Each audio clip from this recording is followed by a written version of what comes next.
सावनेर कडमेश्वर तालुक्यातील अनेक गावात पावसाच्या हाहाकारमुळे शेतकऱ्यांचे कापूस, तूर यांसारखे पीक, फळबागा गळाल्या.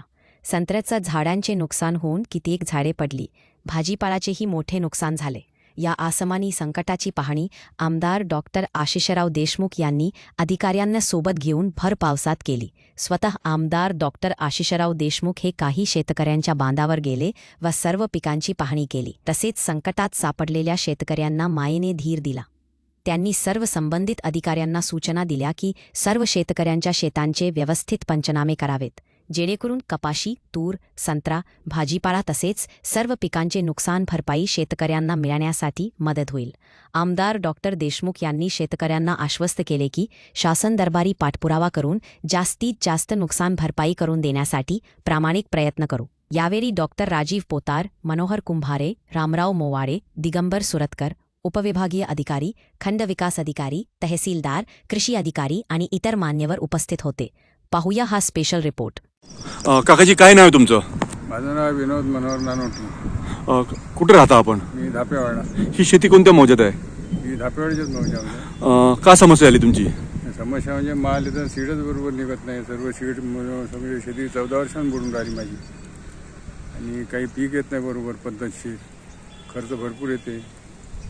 अशी कंडिशन आहे शेतीची. शासनाकडून काय मागणी आहे? शासनाकडून काही मदत जर मिळाली, काही बोरवेल, ट्यूबवेल शेतामध्ये आर्थिक सहाय्य थोडं बरं होईल बा. चांगल्या प्रकारचं बियाणं वगैरे. यावर्षीचं पीक काय म्हणते? यावर्षी असं कमजोर होतं सगळं पीक. यात काही थोडीशी नुकसान भरपाई वगैरे जर आम्हाला मिळाली. काय ना बाबाजी, आणि का समस्या आली आहे? माझे गणपती शालिग्राम पटोळे. कुठे राहता आपण? मी आदासा. शेती सर्व नंबर काय झाला? 115 नंबर. किती एकर शेती आहे? ही आहे 94 एक आहे आणि 90 डिस्मिली एक आहे. काय नुकसान झालं? माझं सोयाबीनचं नुकसान झालं आहे. शासनाकडून काय मागणी आहे? शासनाकडून काय मागणी आहे? शासन का देते हे काय मला माझं एक तर माझ्या नावाने एक तर नुकसान भरपाई द्यावी किंवा माझ्या आईच्या नावाने नुकसान भरपाई द्यावी. हे शेत आहे माझ्या आईच्या नावानं. मला देण्यात आलं. माझ्या आईनं मला नावानं म्हणजे दिलं आहे. आईचं नाव काय? आईचं नाव लीलाबाई शालिग्राम पटोळे. माझं नाव पिलाजी मदने आहे. माझी शेती जैतगडमध्ये आहे. माझ्या शेताजवळ तलाव आहे आणि माझ्या शेतातल्या पाण्यामुळे पराठ्या, तुरी झोपलेल्या आहे.